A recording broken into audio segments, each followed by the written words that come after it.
ನಿಮ್ಮ love situation at present ಅಲ್ಲಿ ಹೇಗಿದೆ ಅನ್ನೋದನ್ನ ನೋಡೋಣ. ಸರೆಂಡರ್ ಕಾರ್ಡ್ ಅನ್ನ ತಗೊಂಡಿದ್ದೀನಿ. ಸರೆಂಡರ್ ಟು ಪ್ರಯರ್ ಅಂತ ಕೊಡ್ತಾ ಇದ್ದಾರೆ. ನೀವು ಪ್ರಯರಿನ ಕಡೆಗೆ ಹೆಚ್ಚು ಗಮನವನ್ನ ಕೊಡಿ. ಸ್ವಲ್ಪ ದೇವರ ಕಡೆಗೂ ಹೆಚ್ಚು ಗಮನವನ್ನ ಕೊಡ್ಬೇಕಾಗತ್ತೆ. ಯಾವಾಗ ನೀವು ದೇವರನ್ನ ತುಂಬಾ ಹೃದಯದಿಂದ ಪ್ರಾರ್ಥನೆಯನ್ನ ಮಾಡಿ ನನಗೆ ಸಹಾಯವನ್ನ ಮಾಡು ಅಂತ ಕೇಳ್ತಿರೋ, ಆಗ ಅದೆಲ್ಲ ಸಮಸ್ಯೆಗಳಿಂದ ನೀವು ಆಚೆ ಬರ್ತೀರಾ.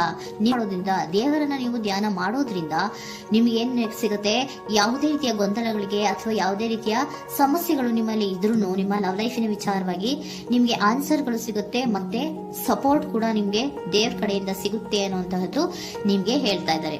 ಅಟ್ ಪ್ರೆಸೆಂಟ್ ಅಲ್ಲಿ ಲವ್ ಸಿಚುಯೇಷನ್ ನಿಮ್ಗೆ ಬಾಟಮ್ ಆಫ್ ದ ಟಕ್ ಬಂದಿರುವಂತಹದ್ದು ರೆಫ್ಯೂಸಿಂಗ್ ಆಫರ್.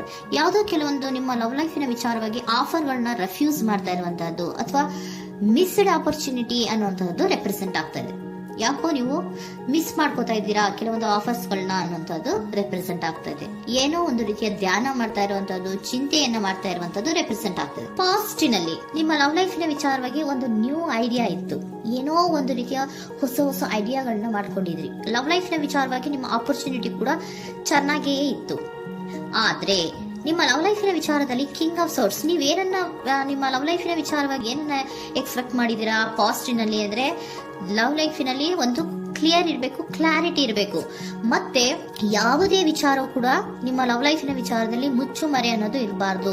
ಸ್ಪಷ್ಟವಾಗಿರ್ಬೇಕು, ಸ್ಪಷ್ಟವಾಗಿ ಹೇಳ್ಬೇಕು. ಏನ್ ಹೇಳ್ಬೇಕೋ ಅದು ಸ್ಪಷ್ಟವಾಗಿ ಹೇಳ್ಬೇಕು ಅನ್ನುವಂತಹದ್ದು ಎಕ್ಸ್ಪೆಕ್ಟ್ ಮಾಡುವಂತಹದ್ದು ಪ್ರೀತಿಯ ವಿಚಾರದಲ್ಲಿ. ಮತ್ತೆ ಕ್ಲಿಯರ್ ಆಗಿರ್ಬೇಕು. ಏನು ಅಂದ್ರೆ ನಿಮ್ಮ ಲವ್ ಲೈಫಿನಲ್ಲಿ ಒಂದು ಸ್ಟ್ರಾಂಗ್ ಆಗಿರ್ಬೇಕು, ಸ್ಟ್ರಾಂಗ್ ಬಾಂಡೇಜ್ ಇರಬೇಕು. ಮತ್ತೆ ಯಾವುದೇ ರೀತಿಯ ಚೈಲ್ಡಿಶ್ ಬಿಹೇವಿಯರ್ ಅನ್ನ ಮಾಡಬಾರ್ದು ಅನ್ನೋದು ಪಾಸ್ಟಿನಲ್ಲಿ ನೀವು ಎಕ್ಸ್ಪೆಕ್ಟ್ ಮಾಡಿರೋಂಥದ್ದು ರೆಪ್ರೆಸೆಂಟ್ ಆಗ್ತಾ ಇದೆ. ನೀವು ಅದೆಲ್ಲ ಎಕ್ಸ್ಪೆಕ್ಟ್ ಮಾಡಿದಾಗ ಯಾವಾಗ ನಿಮ್ಗೆ ಅದು ಸರಿ ಹೋಗಲ್ಲ ಅನಿಸ್ತೋ ಆಗ ನೀವು ಪ್ರೀತಿಯಿಂದ ಮುಂದೆ ಬಂದಿರುವಂತಹದ್ದು ಬಿಟ್ಟು ಮುಂದೆ ಬಂದಿರುವಂತಹದ್ದು ರೆಪ್ರೆಸೆಂಟ್ ಆಗ್ತಾ ಇದೆ. ಮೋಸ್ಟ್ ಪ್ರಾಬಬಲಿ ನಿಮ್ಮ ಕೆಲವೊಬ್ಬರಿಗೆ ಈಗ ಆಲ್ರೆಡಿ ಕೆಲವೊಂದು ರೀತಿಯ ಬ್ರೇಕಪ್ ಗಳು ಆಗಿರಬಹುದು. ಕಮ್ಯುನಿಕೇಶನ್ ಇಲ್ಲದೆ ಇರುವಂತಹದ್ದು ರೆಪ್ರೆಸೆಂಟ್ ಆಗ್ತಾ ಇದೆ. ಮೋಸ್ಟ್ ಪ್ರಾಬಬಲಿ ನೀವು ಇವಾಗ ಇಬ್ರು ಕೂಡ ನೀವು ಮಾತಾಡದೆ ಇರುವಂತಹದ್ದು ರೆಪ್ರೆಸೆಂಟ್ ಆಗ್ತಾ ಇದೆ. ಸೊ ಯಾವುದೇ ರೀತಿಯ ಕಾಂಟ್ಯಾಕ್ಟ್ ಅಲ್ಲಿ ಇಲ್ಲದೆ ಇರುವಂತಹದ್ದು ರೆಪ್ರೆಸೆಂಟ್ ಆಗ್ತಾ ಇದೆ. ನೋಡಿ, ಮುಂದೆ ಬರ್ತಾ ಇರುವಂತಹದ್ದು ರೆಪ್ರೆಸೆಂಟ್ ಆಗ್ತಾ ಇದೆ. ಯಾಕೋ ತುಂಬಾ ಬೇಜಾರಲ್ಲಿ ಇರುವಂತಹದ್ದು. ಪಾಸ್ಟಿನಲ್ಲಿ ಕೂಡ ನೀವು ಲವ್ ಲೈಫಿನ ವಿಚಾರವಾಗಿ ಕೆಲವೊಬ್ರು ಬೇಜಾರಲ್ಲಿ ಇರುವಂತಹದ್ದು ರೆಪ್ರೆಸೆಂಟ್ ಆಗ್ತಾ ಇದೆ. ಯಾಕೋ ಕ್ಲಾರಿಟಿ ಇಲ್ಲ, ಕ್ಲಿಯರ್ ಆಗಿರ್ಬೇಕು, ಸ್ಪಷ್ಟವಾಗಿರ್ಬೇಕು. ಏನ್ ಮಾತಾಡಿದ್ರು ಅದರಲ್ಲಿ ಯಾವುದೇ ರೀತಿಯ ಮುಚ್ಚುಮರೆ ಇರಬಾರ್ದು ಅನ್ನೋದು ನೀವು ಎಕ್ಸ್ಪೆಕ್ಟ್ ಮಾಡುವಂತಹದ್ದು. ಪಾಸ್ಟಿನಲ್ಲಿ ಕೂಡ ನಿಮ್ಗೆ ಸ್ವಲ್ಪ ಬೇಜಾರುಗಳಾಗಿರುವಂತಹದ್ದು ರೆಪ್ರೆಸೆಂಟ್ ಆಗ್ತಾ ಇದೆ. ಅಟ್ ಪ್ರೆಸೆಂಟಿನಲ್ಲಿ moon card, 9 of swords, 6 of swords ಬಂದಿದೆ. ಮೂನ್ ಕಾರ್ಡ್ ಏನನ್ನ ರೆಪ್ರೆಸೆಂಟ್ ಮಾಡುತ್ತೆ? ಇಲ್ಯೂಷನ್ ಅನ್ನ ರೆಪ್ರೆಸೆಂಟ್ ಮಾಡುತ್ತೆ. ಕೆಲವೊಂದು ರೀತಿಯ ಭ್ರಮೆಗಳನ್ನ ರೆಪ್ರೆಸೆಂಟ್ ಮಾಡುತ್ತೆ, ಆತಂಕಗಳನ್ನ ರೆಪ್ರೆಸೆಂಟ್ ಮಾಡುತ್ತೆ. ಮತ್ತೆ ನಿಮ್ಮ ಲವ್ ಲೈಫಿನ ವಿಚಾರದಲ್ಲಿ ಯಾವುದೇ ರೀತಿಯ ಸ್ಥಿರವಾಗಿ ಇಲ್ಲ, ಯಾವುದು ಕರೆಕ್ಟ್ ಆಗಿ ಇಲ್ಲದೆ ಇರುವಂತಹದ್ದು ನಿಮ್ಗೆ ರೆಪ್ರೆಸೆಂಟ್ ಆಗ್ತಾ ಇದೆ. ನೆಕ್ಸ್ಟ್ ಕಾರ್ಡ್ ಏನ್ ಬಂದಿದೆ? ಸೆಕೆಂಡ್ ಕಾರ್ಡ್ 9 ಆಫ್ ಸೋರ್ಟ್ಸ್ ಬಂದಿದೆ.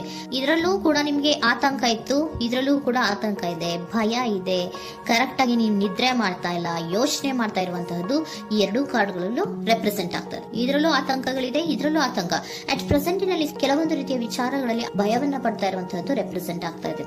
6 ಆಫ್ ಸೋರ್ಟ್ಸ್ ಕೂಡ ಏನಾಗ್ತಾ ಇದೆ? ಮೂವಿಂಗ್ ಆನ್, ಮುಂದೆ ಹೋಗ್ತಾ ಇರುವಂತಹದ್ದು. ಬೇಜಾರಿಂದ ನೀವು ಮುಂದೆ ಹೋಗ್ತಾ ಇರುವಂತಹದ್ದು ರೆಪ್ರೆಸೆಂಟ್ ಆಗ್ತಾ ಇದೆ. ಅಟ್ ಪ್ರೆಸೆಂಟಿನಲ್ಲಿ ಯಾವುದೇ ರೀತಿಯ ಸಮಾಧಾನದಿಂದ ಇದ್ದಿರುವಂತಹದ್ದು ಈ ರೀಡಿಂಗ್ ಗಳಲ್ಲಿ ಕಾಣಿಸ್ತಾ ಇಲ್ಲ.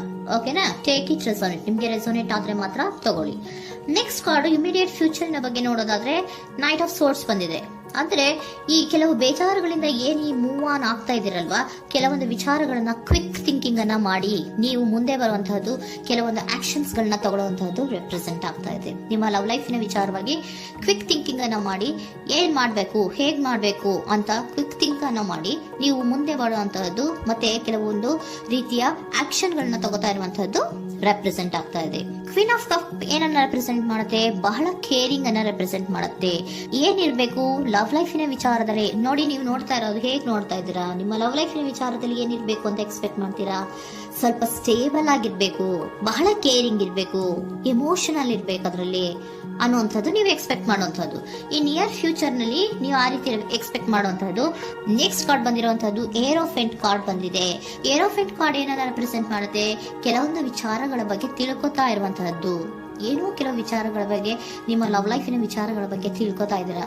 ಏನಾಗಿದೆ, ಹೇಗಾಗಿದೆ, ಸ್ವಲ್ಪ ಆಕ್ಷನ್ಸ್ ಅನ್ನ ತಗೋಬೇಕು ಅಂದ್ರೆ ನಾನು ಸ್ವಲ್ಪ ಕೇರ್ ಅನ್ನ ಮಾಡಬೇಕು, ಸ್ಟೇಬಲ್ ಆಗಿರ್ಬೇಕು ಅಂದ್ರೆ ಸ್ವಲ್ಪ ನಾನು ಕೇರ್ ಅನ್ನ ಮಾಡಬೇಕು, ಆಕ್ಷನ್ ನ ತಗೋಬೇಕು ಅನ್ನುವಂತಹ ನಿರ್ಧಾರಗಳನ್ನ ನೀವು ಮಾಡ್ತಾ ಇರುವಂತದ್ದು ರೆಪ್ರೆಸೆಂಟ್ ಆಗ್ತಾ ಇದೆ. ಹಾಗಿದ್ರೆ ಏಂಜಲ್ ಗೈಡೆನ್ಸ್ ಏನ್ ಕೊಡ್ತಾರೆ? Are you ready? ನೀನು ರೆಡಿಯಾಗಿದ್ದೀರಾ ನೀವು ಅಂತ ಕೇಳ್ತಾ ಇದ್ದಾರೆ ಏಂಜಲ್ಸ್ಗಳು. ಅಂದ್ರೆ ಏನು, ನೀನ್ ಇಲ್ಲೇ ಕುತ್ಕೊಂಡು ಅಳ್ಕೊಂಡು ಬೇಜಾರ್ ಮಾಡ್ಕೊಂಡು ಕುತ್ಕೊಳ್ಳೋದು ಬೇಡ, ಸ್ವಲ್ಪ ನೀನು ಮುಂದೆ ಮೂವ್ ಆಗು.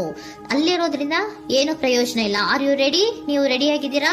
With in the next few weeks, ಕೆಲವೊಂದು ವೀಕ್ಗಳಲ್ಲಿ, ಕೆಲವೊಂದು ವಾರಗಳಲ್ಲಿ ನೀವು ಏನಾಗ್ತೀರಾ? ಅಬಂಡೆನ್ಸ್, ಸಾಮರಸ್ಯ ಅನ್ನೋದು ಇರತ್ತೆ. ಇಂಪ್ರೂವಿಂಗ್ ಹೆಲ್ತ್ ಅಂದ್ರೆ ಏನು, ನೀವು ಯೋಚನೆ ಮಾಡಿ ಮಾಡಿ ಮಾಡಿ ಏನ್ ನೀವು ಈ ಆರೋಗ್ಯವನ್ನ ಹಾಳು ಮಾಡ್ಕೊಂತ ಇದ್ದೀರಾ. ಸೊ ಇಂಪ್ರೂವಿಂಗ್ ಹೆಲ್ತಿನ ಕಡೆಗೆ ಗಮನವನ್ನ ಕೊಡಿ.